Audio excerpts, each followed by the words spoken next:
You've got ideas, you've got ambition, you've got no time, or so you think. I'm Marissa Lonick, and I help busy moms with big dreams and no time. Join me each week as I dive into time management strategies, goal setting and achieving framework, and inspiring guests who are juggling mom life, work life, fill in the blank life. Dreams don't work unless you do, and just because you're a mom doesn't mean you can't still make it happen, whatever it means to you. Welcome to the Mama Work It podcast.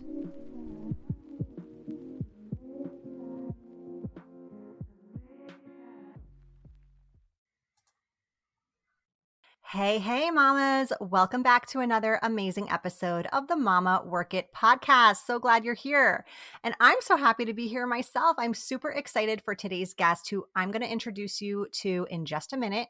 If you don't know me, my name is Marissa Lonick, and I am the founder of Mama Work It, where we support women with the juggle of work life, mom life, wife life, fill in the blank life via time management and biz management strategies. And if you haven't already subscribed to our weekly newsletter, press pause right now, head over to www.mamaworkit.com and drop your name and email there so you can get weekly tips, hacks, love delivered straight to your inbox. And in case you haven't heard, we've got a free masterclass coming up on September 6th called Secrets to Building Your Biz in 1 Hour a Day. You do not want to miss it, so do that now before you forget, and then come back and listen as we are going to be going deep in our conversation today about Overwhelm with our fabulous guest, Amber Trueblood. Amber is a licensed marriage and family therapist, best-selling author, speaker, and mother of 4 sons. Another boy mama here. She has over 25 years of experience in mental health and co-founded the MECA project to help teens and young adults thrive mentally and emotionally through conscious awareness. Amber has been featured in People, Oprah Magazine, CNN, Motherhood Maternity, KTLA5, Good Day LA, and so many more. Amber, I can't wait to dive into our topic today of overwhelm. Thank you so much for being here. Thank you for having me, Marissa. I'm excited, and I love, oh my gosh, that masterclass of 1 hour a day. Yes. That's so genius for so many reasons. And I wish I had had that when my kids were really young, and everybody kept telling me, oh, your kids are so young and there's so many of them. Just enjoy this, blah, blah, blah, blah, blah, which was not what I needed to hear at that moment, and just made me feel really crappy for wanting to do something else. So I'm guessing your audience can relate. And I really wish I had had something like that back when my kids were little. So kudos to you. That's fantastic. Thank you. Yeah, it's not what we need to hear, right? We need to hear that it is possible, because it absolutely is. So, Amber, I know you know a thing or two about this. I would love for you to tell us a little bit more about you, about your background, and how you got started of where you are today.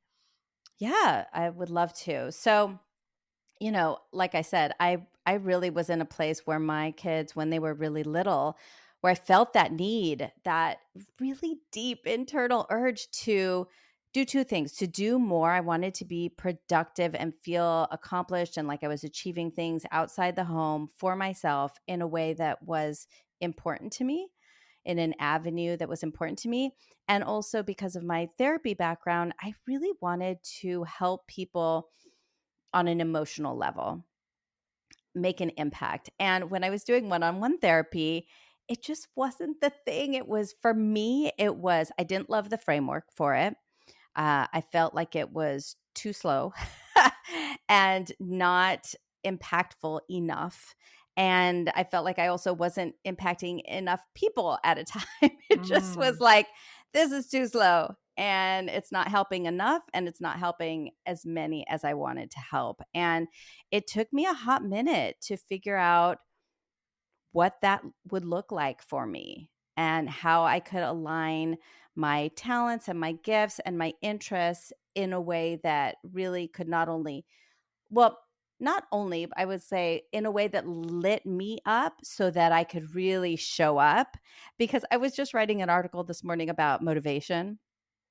And I was like, if you're in alignment and you're in flow and you have the strategies to move forward, like meaning you know the path, that you have some clarity with it. You don't have to know everything. You certainly aren't going to ever know everything, right? But you know enough. You have enough clarity to take the next 5 or 7 steps. Um, then there's no, there's really no such thing as like getting motivated. Like, cause Mm, it's so like you can't help yourself from doing the next thing because you're so clear and you're excited about it and it's already aligned. So this like, oh, I can't go motivated to do this. Excuse me. In my mind, it's not that you're not motivated. It's that it's either not quite the right thing, it's not quite the right timing, it's not you can't see quite your how in the way, because once you have those things, man, I'm guessing the community here is like me in that like there's nothing you could do to stop me. Like yes. it's going to happen. So, and it's so much less frustrating than being like, "Oh, I'm just not motivated." It's not that you're not motivated. There's some other piece of the pie missing. And once you uncover that, holy mackerel, like nobody's going to be able to stop you. I love that you said this. Yes. It's like a prerequisite. And once you have it, the motivation isn't something you need to seek. It's like part of your daily routine. It's part of who you are. It's your Yeah. lifestyle. You wake up energized, excited. You go to bed feeling not Yeah. defeated by the day, but like proud and accomplished. Like, absolutely. That is like that folds so lovely into how I normally define overwhelm, which is exactly the opposite of that. So what I try to tell people is that in my belief system, overwhelm is not necessarily the number of things on your to-do list, the number of companies you're trying to manage, the number of employees you have, the number of children you have, then whatever it is. It's not really that. It's is your time, your money, your energy, your attention, and your resources aligned with what's really important to you? Not what's important to your mother in law or your boss or your Mhm. neighbor, your partner, even, but how aligned is it with what's really, really important to you? Because when it's super aligned, how you're spending your time, money, energy, attention, then man, you are exactly what you just said. You're revved up. You are like, you might be like, oh, I'm exhausted at the end of the day, but it's this like satiated, fulfilled Yes. exhaustion. It's Yes. not this drained, what the heck did I even do today? I've got a tinge or more of resentment, frustration, irritation, and feeling like, okay, I showed up for everybody else. I helped everybody else reach what they wanted to do today or felt like doing or needed, but I didn't show up for myself. And that feels awful, right? So, Mhm. how can we slowly, because it's not necessarily an overnight thing, align our time and energy and attention with ways that are really important to us? So, I have a hack for that I can share right now. Oh, please share Okay, away. let's Yes. do it. Okay, so and I'll start with a little tiny story, an example. So when I was, I think maybe my oldest was 6, so maybe the youngest was 1. They were all right in there, right? So they were, and I took the oldest 2, who were like either 4 and 5 or 5 and 6, to a hip hop dance class. Okay, for kids, Yes. a So boys. fun. They had a boys only hip hop dance class, and I love dance. Okay, so I took them, and they did the dance class, and it was cute as could be, but they were pretty terrible. They could not follow. They couldn't follow. They tried, like they gave it their all, and it was cute as could be. But it was like more cute and funny than it was like, oh, they have a knack for this. And I got home and I showed my husband the video. And in the recording, I was recording through the glass window, and you could see my reflection in the glass. And my face was like this. For those of you who can't see me, I'm doing like a big, giant, goofy, ridiculous smile. Like the whole time it was plastered on my face. And it hit me really hard. I need to do more things that make my face look like that. Mhm. What could that be? What could make my face look like so utterly joyful, like so expansive and excited and just in joy? And for me, when I really turned around and asked myself that, it was go to dance classes. Now, it had been like 25 years since I had been in a dance class at that time. And so I did. I found I didn't want to go to like a mom's jazzercise. Like I was like, I want to go to a real effing dance class, like real, right? Yes, give me the real So give deal. me the real deal. Like if I'm going to do this, I'm going to go big or go home or just stay home. And so in LA, there's like two really popular big studios where all the like real professional dancers go to take dance classes. So I found a beginner hip hop class at one of those. Mm-hmm. And I started, I think, just once a week. And adding that dance class once a week to my life. Now, granted, I guess I was 40 at the time, 40 something. And most of the people in the class were like 16, 18, maybe 20, 22. Like I was at least double everybody's age. I was like wearing like yoga outfit, like they're like in all these clothes, like big, frumpy. And I'm like, I will pass out of heat exhaustion if I wore that many layers. You're wearing Right. the So practical choice. it was, on one side. And then randomly there would be like an 8-year-old next to me in the class, just like busting, just like full on amazing, like you see on, Instagram reels now. And I'll tell you, it was hard for me at first to keep up, but I would walk out of that dance class and I would see all the moms sitting outside the dance class in their jeans and at their phones and talking. And it just hit me like, I don't care how terrible I thought I did in the class. At least I was on that side of the glass. I was on the Mm-hmm. inside of the glass now, and it filled me with such joy and satisfaction. And I did get better, like, and I still go to dance classes now and I love it so much. So my point is adding one thing to my week, not even to my day, that truly filled me up and was so aligned with what was really important to me and wasn't making a paycheck. I certainly wasn't getting paid to do it. It wasn't benefiting my family directly. It was for sure benefiting them indirectly, right? But there wasn't any rational, logical reason or financial reason to do it, right? I had a weird dream the other day that I was getting paid to dance and it was very awkward, but that's another story. Anyway, so adding one thing all of a sudden lifted the overall enjoyment, satiation, fulfillment of my entire week. I still had to do the things, the cooking and the cleaning up and the minutia and the school forms and all of those things. But they didn't drain me all of a sudden. So Mm-hmm. what the exercise that I'll often have my clients go through is, and it's really quick, and I'll just describe it and you could do it afterwards, but I want you to list like all the ways you spend your day typically, like writing copy, like having meetings, responding to emails, running errands, cooking, like what are all the things you do generally on an average day? And I want you to rate them on a scale of 0 to 10 on how much they fill you up, right? Do they add value to your life? Is it raining by you? Mm-mm. It just started to pour. Oh, it's pouring here. It's pouring. That's crazy. Okay, sorry. Um, a 10 is it fills you up. You could do this every day and you'd be so stoked. A 0 is like, I could never do this again and I would be happy as pie. And a 5 is totally neutral. Totally neutral. Take it or leave it. Okay. Rate these. And then what I want you to do is add something to your week that's a 8, 9, or 10. And the more weird it is, meaning something that maybe wouldn't fulfill anybody else around you, the more you realize you're probably on the right path.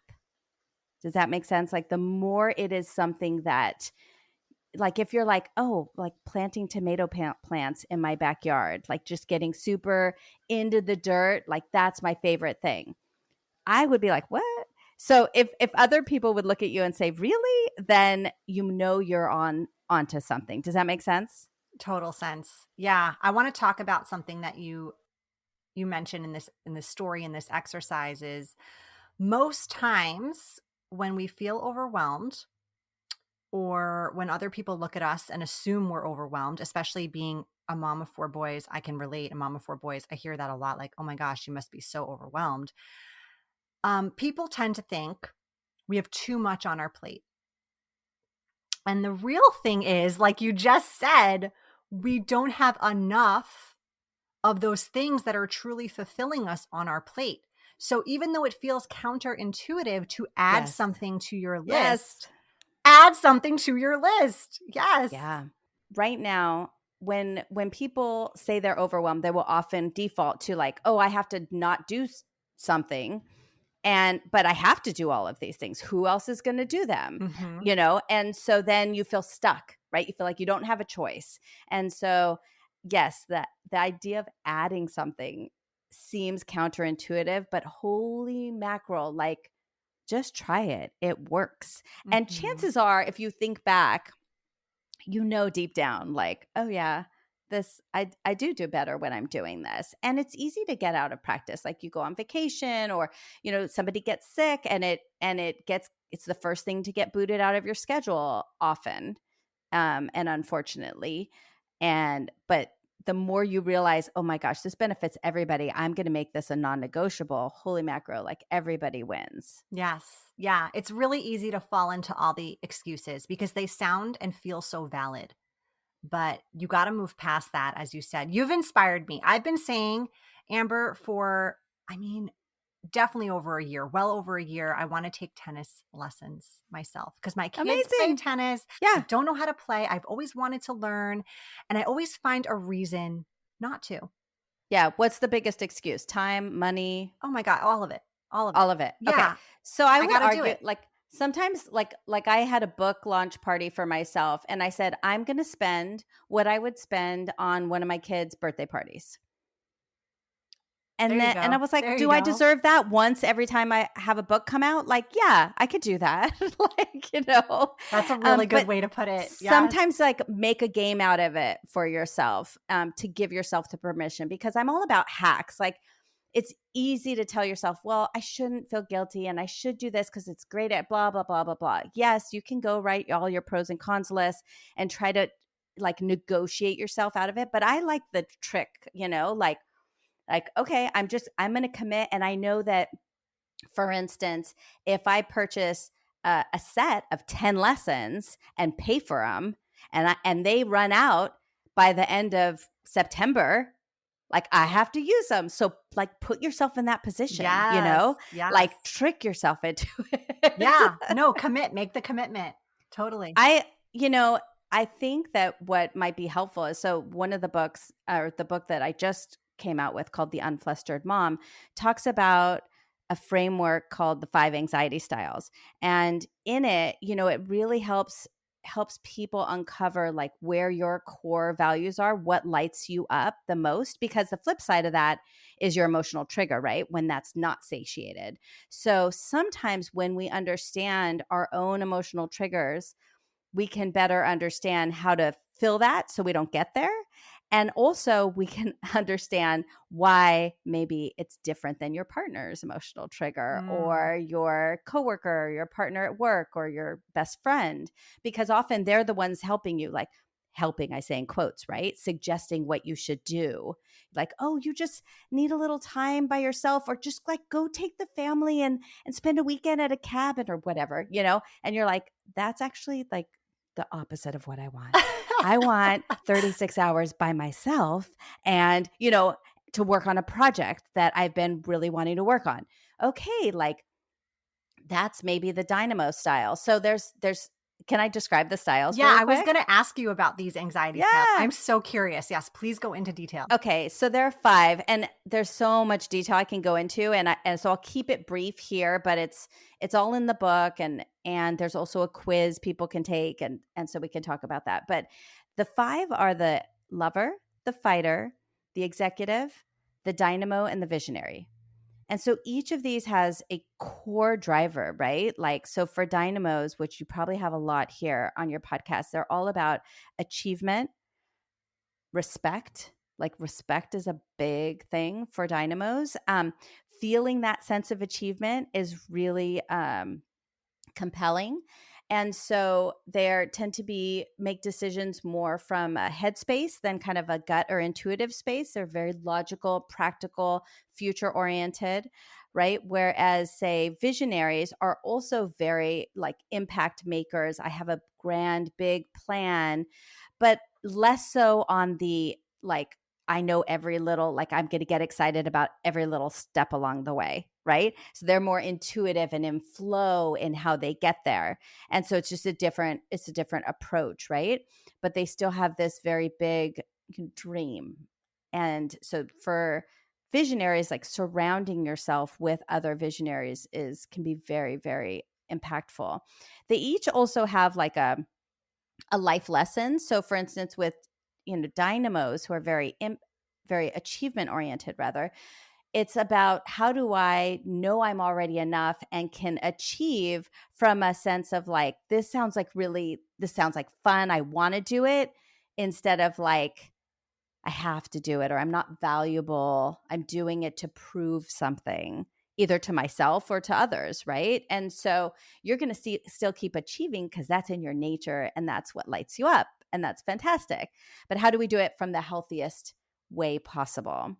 Lovers are all about their not only their connection with the people they care about most in their lives, but feeling wanted, feeling appreciated, feeling like you want to spend time with me, right? And so, lovers can be very intuitive, pick up on people's moods very easily, right? They're very in touch with the present moment, connecting with other people in their lives.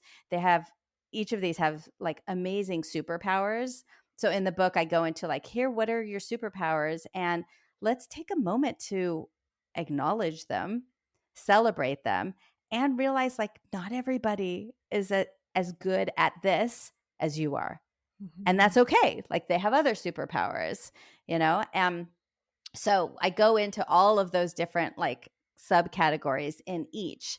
And also like communications. How do you communicate if you're an executive and your partner's a lover? So executives are all about feeling emotionally in control and safe, and doing this through like planning and organizing and keeping everybody in line. It's about control and safety and again, more thinking and planning and being ahead in your focus than in the present moment so much.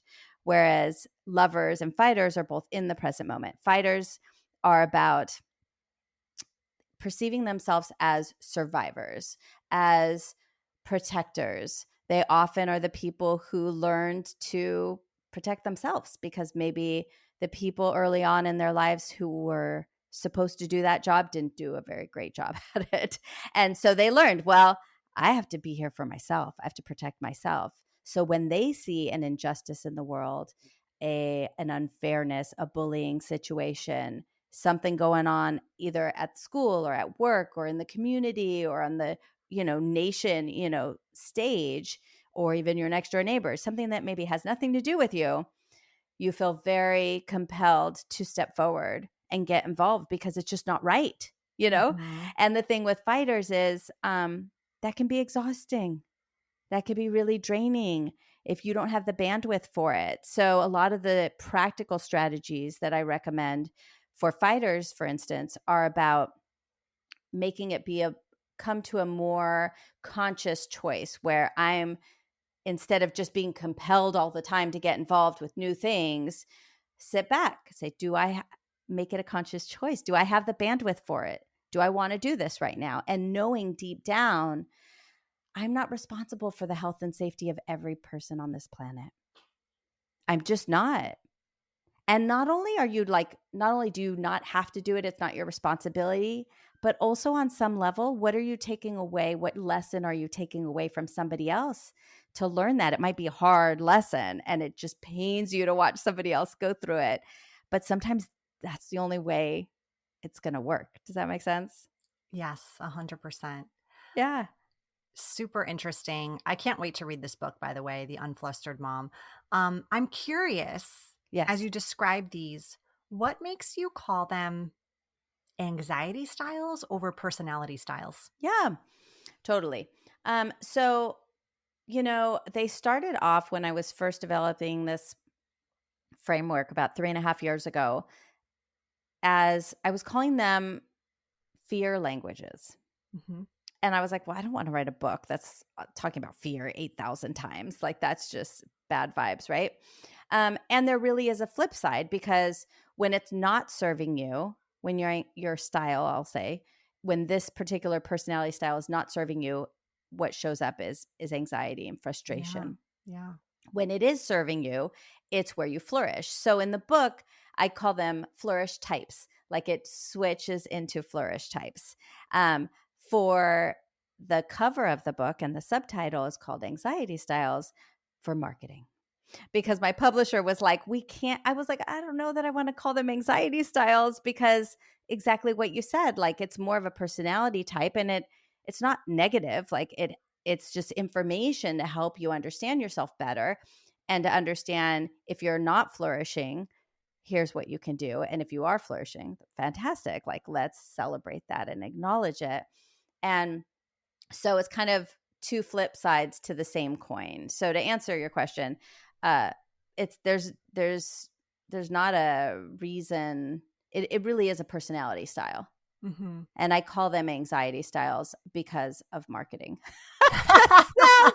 That sounds terrible, but it's the truth. Well, They thanks really for the are how you honesty. flourish. I Yeah. mean, they really are how you flourish, and I don't like focusing on the negative. But what I want people to know is, if you are feeling anxious and overwhelmed or frustrated and resentful, then understanding your style will help unlock for you, oh, okay, this is where I need to put my time and money and energy, Mm-hmm. because that's where I'm really going to flourish Yep.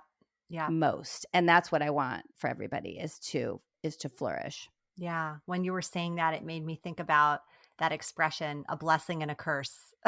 Yeah, exactly. And it's Yeah. how you use it. And it's really how, and really anything is like that, right? So if you have a child who is like super stubborn, right? Or super, anything, it all has pluses and minuses, right? You can explain exactly, you can see it now, like, okay, this is how that characteristic is going to super help you in your life. Mm-hmm. And in certain jobs and certain careers and certain relationships, being stubborn is going to be a gift. Yep. And in other areas over here, here's where it might bite you in the tail. And here, and so it's like anything, Yeah. there's no, I think, innately bad or good quality. Like, it's really how well you understand yourself, how aware you are of it. And if you're using it for good, for the good of yourself, for your emotional health, for your mental health, for your physical health, and for the, health of your family. Mm-hmm. I love that. And you said the book has a quiz in it so you can determine your anxiety style, Yeah. your Yeah. personality And there's style. a quiz online, so you can take the quiz and see. And then I've got all this bonus material. So I've guided meditations specific to each anxiety style. The other thing I think would be helpful for the moms in your community, specifically, since they are very action oriented, it sounds like very much doers and goers. I just made up a word. Well, first off, it is available on Audible. So if you prefer to, like, if you take walks in the morning, or you Mm-hmm. have long drives or commutes, it's on Audible. And it's an easy listen. Like, there's a lot of good content in it, and a lot of practical, tools and strategies. So I break down everything within each anxiety style. I have preventative strategies.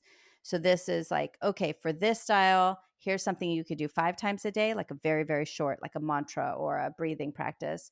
Here's something you could do once a day. Here's something you could do once a week. And here's something you could do once a year, to really help boost what I call your emotional bank account, Mm-hmm.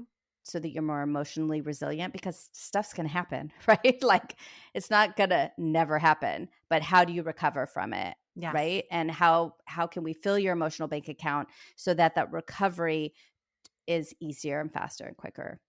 And then I have in the moment strategies. What do you do when, you are feeling flustered, and you have literally 60 seconds, or you have literally 10 minutes, or you have maybe 30 minutes?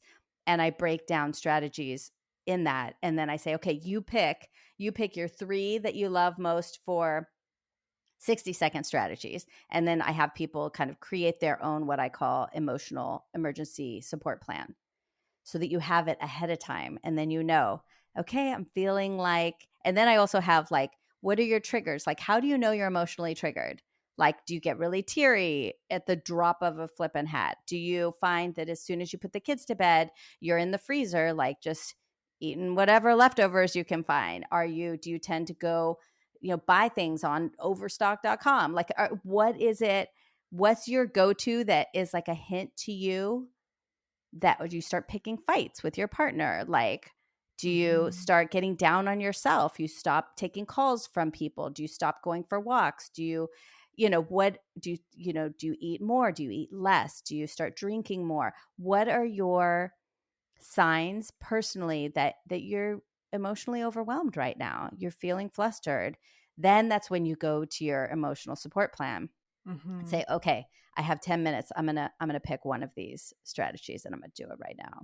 I love it. I love the tangibility behind all these things, like the Yeah. daily, the weekly, the annual, the plan for when it hits you unexpectedly. It's just so useful. So Yeah. thank So you for there's sharing that. of course. So there's a lot of stuff. And the quiz is, I was going to say, it's online too. It's at flourishquiz.com. And so you can take the quiz and then if you go to my website, which is just my name, ambertrueblood.com, then you can get like the guided meditations and all that stuff. And you can do that as you're reading the book. Like, you don't have to like finish the book first. Like, it's all a resource guide, and there are a lot of practical strategies. I also talk a lot about communication, because if you're in a, like, which style do you think you are? I am a direct communicator. Yeah. Okay. Which do you think you're a dynamo out of those styles, out of the descriptions the achievement oriented? As you were going through them, Yeah. I found a little piece of myself in all of them. Yeah. That's why I need the quiz to like really hone it in, Yeah, definitely. Definitely. And if anybody who's on my email list, I'll share the multi-results quiz too, that'll tell you like, oh, I'm this percent. And then this one is like, right. So I'm like kind of these two. And I always say, if use the strategies that most resonate with you. So if you came up as a lover, but you just really love the strategies for executive, which are about like getting playful, being creative, doing activities that don't have a right or wrong answer, because it just helps you release some of that feeling of control and responsibility, then do those. Like, do those strategies. Because you know yourself best. This is a tool to help you, but at the end of the day, you know what's going to help you best. And I want you to feel inspired and self-aware enough to access the best tools that are going to work for you. Yeah. Well, thank you so much, Amber. Before we officially wrap up our episode, we're going to ask you just some fun, random questions, just so Okay. our listeners can get to know you a little bit more personally. Are you ready? I'm ready. Okay. I totally forgot. I think you warned me, but I totally forgot. So here we go. All right. All right. Let's see. If you could have any superpower, what would it be? Oh, to pause time. Good one. Pause everybody else except for me. All right. Can you imagine? Yeah, I can. Oh my God, you could take a nap. You could go to the beach. I mean, write a book. Yeah. The Okay. possibilities are endless. Speaking of books, what book are you reading right now?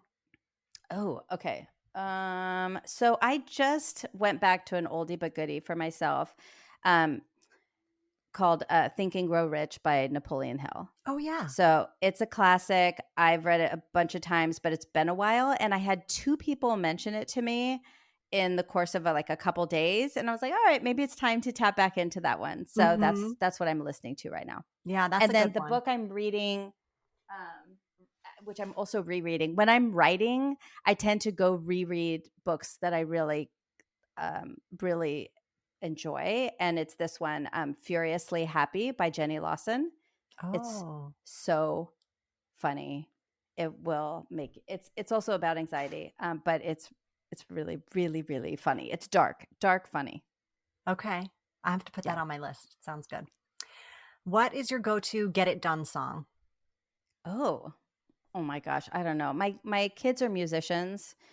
So if I'm listening to music, it's often their music. And so they just have a new song that came out called Never Let You Down.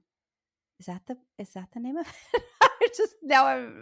Yeah, on Spotify. So probably that one. Well, send us the link. We'll put it in the show notes. That'll be Okay. so fun to hear your kids' Okay. music. Okay. All right. Finally, a very important question. Nail salon, hair salon, or spa? You can only pick one to visit for the rest of your life. Which one is it? Oh, spa. Hands down. Hands down, spa. I mean, when somebody else does my hair, it makes all the difference in the world. But at the end of the day, I'd rather feel good in my whole body than just have my hair look good. Okay, yeah, that's valid. All right, Amber, tell our listeners where they can find you one more time, where they can access your book, and then we will officially wrap today's episode. Okay. So my book is available anywhere you like to get books, really. Bookshop.org. If you want to support independent bookstores, you can buy online through them. It's on Amazon. If you do read it, I would love a review. And it's what else? Everywhere. Yeah, it's everywhere. It's in my house. If you live close, it's in my garage. And my website is ambertrueblood.com. And if you love Instagram, I'm at official Amber Trueblood. And if you like Facebook, I have a community called the Unflustered Mom Community, where I share strategies like the ones you just heard. Awesome. Well, thank you so much, Amber, for being on the show today. I know our listeners are going to find tremendous value in all the tips and tricks that you were able to teach us in this even short time. I hope so. Well, thank you so much. It's been really fun. I appreciate it. You've been listening to the Mama Work It podcast. I hope you've enjoyed this episode and would love if you could take a quick minute to leave me a review on whichever platform you're listening from, and maybe even send a note to a fellow mama friend recommending it. Reviews and recs help this podcast grow and reach more like-minded, awesome moms. And if you haven't subscribed yet, don't forget to click that button so we can stay in touch, girl. By the way, if you haven't checked out the Mama Work It website, please do. There are lots of free resources and great articles there that can help you with the juggle of work life, mom life, wife life, fill in the blank life. So head on over. Thanks again for being part of the tribe. I'll see you soon, but in the meantime, keep on working it, mama.